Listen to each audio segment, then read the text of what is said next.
Bismillah ar-Rahman ar-Rahim. So I wanted to just discuss an issue which is faced by our communities. So it's regarding the verse فَاسْأَلُوا أَهْلَ ذِكْرِ إِن كُنْتُمْ لَا تَعْلَمُونَ, that Allah commands us in the Quran, ask the people of knowledge if you do not know. So now this command to ask the people of knowledge, it is addressing those people who are 20 years old, 30 years old, 40 years old, 50 years old. Regardless of how old you are commanded to ask the people of knowledge if you do not know. So if you are not a scholar of the Sharia, you have not studied the Sharia, the evidences in the Sharia, etc., etc., etc., then you are commanded to ask the people of knowledge. So now these people of knowledge that you ask, some may be younger than you, some may be the same age as you, some may be older than you. Regardless of their age, if they possess the knowledge of the Sharia in regards to the matter that you're asking, then you must ask them and take your knowledge from them.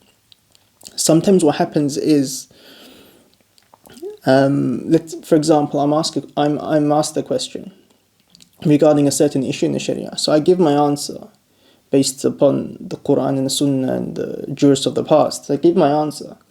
And then what happens is, the person that's asking me obviously is much older. So then they don't want to accept the answer. And then what they say is, I hear this so often, but you guys are so young and you've got so much experience to gain ahead of you, and we've gone through these life experiences and etc., etc., etc. So, alhamdulillah, okay, that's fine. So you have, mashallah, alhamdulillah, so much life experience. But the problem is that the law of Allah does not revolve around your life experiences. It revolves around the Quran and the Sunnah. So if you are not able to understand the Quran and Sunnah, then you must ask those people who are able to understand the Quran and Sunnah. Like, for example, if you go to a GP, or if you go to a doctor or a surgeon, and you ask them for their expert advice, and they give you advice, let's say this GP or this doctor or this surgeon is 10, 20 years younger than you. Once they give you their expert advice, would you say to them, you know what, you guys are so young and we've gone through so much life experience, so this is how you should do the surgery, this is how you should do the operation? No, it's completely ridiculous. Why? Because you do not have knowledge in this field. So you must go to a person who does have knowledge, even if they may be younger than you. This is how it works. But what happens is, in religion, we think that we are all experts, that I have the experience, I have the knowledge, I have the wisdom, etc., etc. But no, the knowledge of Allah, the ruling of Allah revolves around the Quran and Sunnah, so you must go to those people who have that knowledge. So when we go to a scholar, we must humble ourselves before them, because we are like children in front of these scholars. Regardless, you may be older than them in age, but they are older than you in knowledge. So when we go in front of them, we're like children in front of them. And we need to humble ourselves and take their advice and take the knowledge of deen from these people.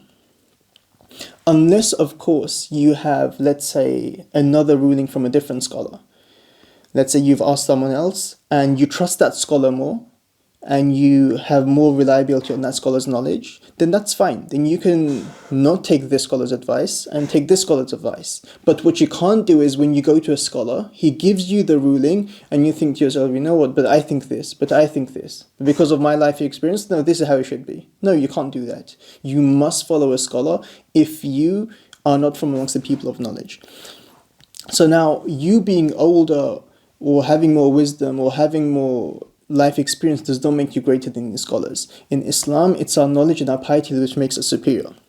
Let me just give you one example from a companion, and then we'll finish. So Abdullah ibn Abbas radiallahu anhu. So he was born 3 years before the migration of the Prophet sallallahu alaihi wasallam to Medina.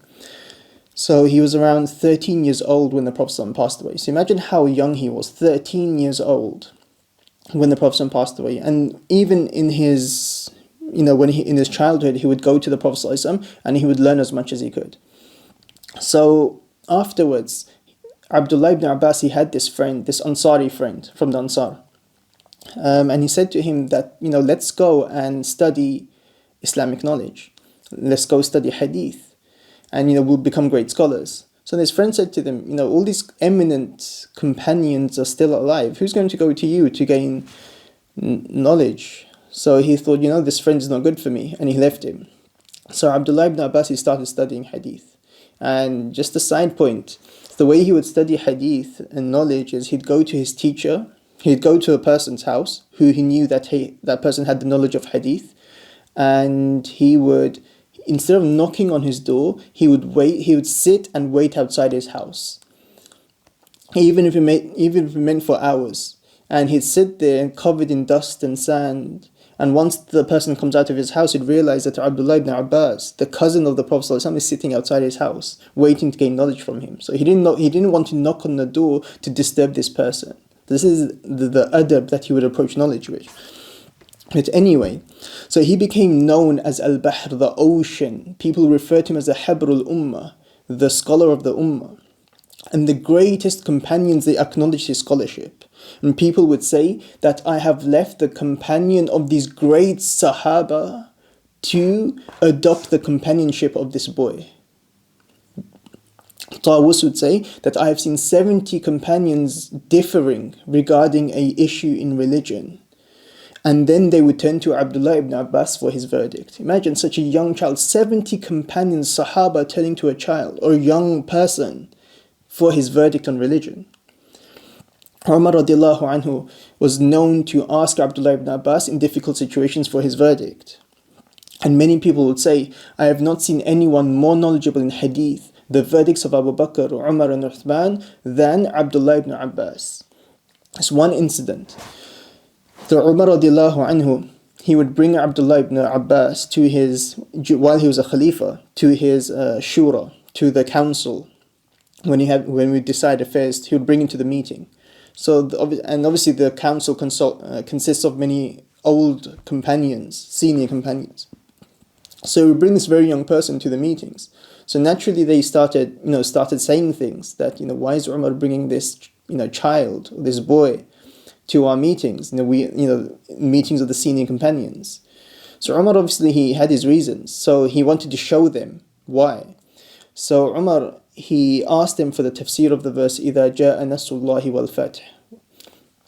And he asked them for their opinions regarding the tafsir of this verse. He asked all the senior companions one by one, and they gave their answer. And then he asked Abdullah ibn Abbas, and he gave a complete different answer. Then after hearing Abdullah ibn Abbas's answer, Umar radiallahu anhu said, this is why I bring him. This is why. So Abdullah ibn Abbas, he had the correct understanding of this verse, not the other companions. So in Islam, it's not our age and our life experience which makes us superior, that people should go to us and we should voice our opinions. But no, it's our knowledge and our piety. So regardless of how young the scholar is that you go to, you must take your religion from him and you must accept it and adopt it as well.